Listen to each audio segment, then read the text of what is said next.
Hello, and welcome to It's a Miracle. I'm Nia Peoples. And I'm Richard Thomas. The reaction of people who've experienced a miracle in their lives seems to be universal. They're all extremely thankful. And this feeling of gratitude is particularly appropriate during the Thanksgiving holiday.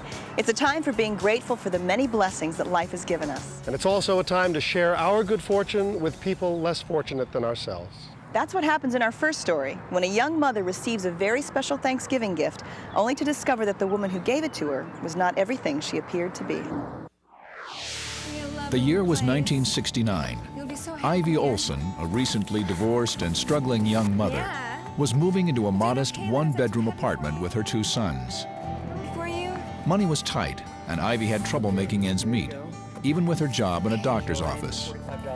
Her situation became particularly troubling during the holidays. One of the hardest Thanksgivings I ever have had was Thanksgiving after I was divorced. Waking up for Thanksgiving, realizing that nobody had invited us to their home. The only food we had in the home were 3 hot dogs, and it was an overwhelming feeling of what have I gotten into, and how am I going to get out of this? I was down. I really felt despair.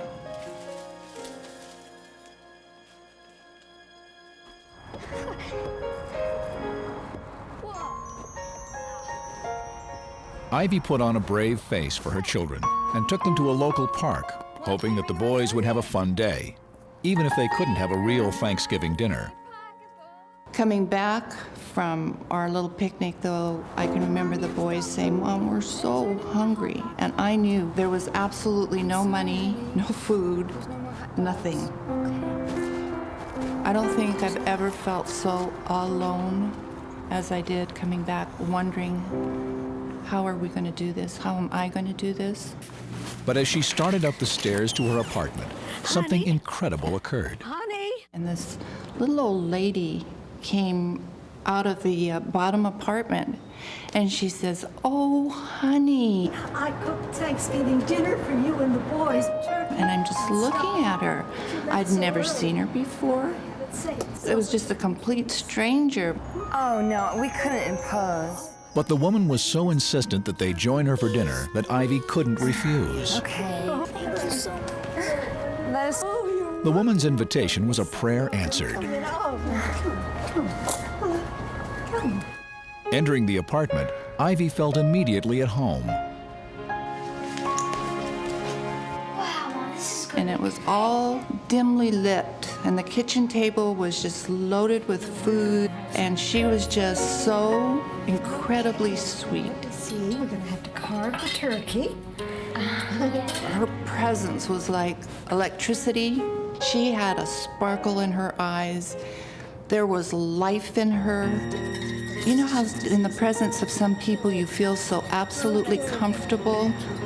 That was what she created that evening for us. Food, yes, lots of it. But for me, and the loneliness that I felt, what she gave to me was unconditional love, and it was just one of the most special evenings that I have ever spent in my whole life. As Ivy and her sons were leaving, the neighbor presented them each with a gift. Thank you so much. But they also left with something they desperately needed. Food, loads of leftovers. I mean, we had food for a week. If you can compare how I started in the morning with that total feeling of despair and loneliness and not good enough, to ending up feeling I'm okay, I'm worthwhile, I'm a good mom, it was a miracle. The unexpected act of kindness had given her a new lease on life.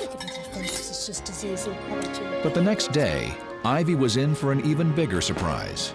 This Thanksgiving was not just a random act of kindness by a thoughtful neighbor. I got all my containers to take them down to my new friend, and went down there and knocked on the door, and there was no answer. And I looked through the windows, and the place was absolutely dark and not one piece of furniture in there. I mean, even today I get goosebumps when I think back on just seeing that empty apartment. And I was like, uh-oh, something's going on here. Shocked and confused, Ivy immediately contacted the apartment manager. Yeah, what can I do for you? And I go, where's the little old lady that was in that apartment? 15's been vacant for 10, 12 weeks now. And I said to him, no, you don't understand. I had dinner there last night, Thanksgiving dinner. And he gave me this weird look, like maybe I should be in an institution or a hospital. Ivy, are you feeling okay? And I can remember just looking at him, absolutely knowing that a miracle had happened in my life. And I just thanked him, turned around, and walked up those steps to my apartment. Oh, honey, I cooked Thanksgiving dinner for you and the boys, but... As she returned to her home, Ivy began going over the events of the previous evening in her mind. And suddenly she realized the woman had known personal things about her that she couldn't possibly have known, like her favorite food. Potato salad? And the fact that she worked in a doctor's office. Do you like your job at the doctor's office? Yeah. How'd you know? Well, I just know. I often wonder why I didn't pick up at the actual dinner that this was an angel. Well, we're gonna have some good food. I think one of the most important things about my dinner with an angel is that out of my 57 years of living on this earth, that 1.5 hours of being loved unconditional has changed my life so drastically. Can you imagine what it would be like if us earth angels gave some of that unconditional love away? It can make a total difference. Thank you so much. After her dinner with an angel, Ivy made a promise that she would try to help other struggling single mothers, and she's kept that promise. Today, she lives on the island of Oahu and runs the Angel Network, a nonprofit organization dedicated to providing assistance to needy families. It's Ivy's way of saying thank you for the miracle that her angel brought into her life.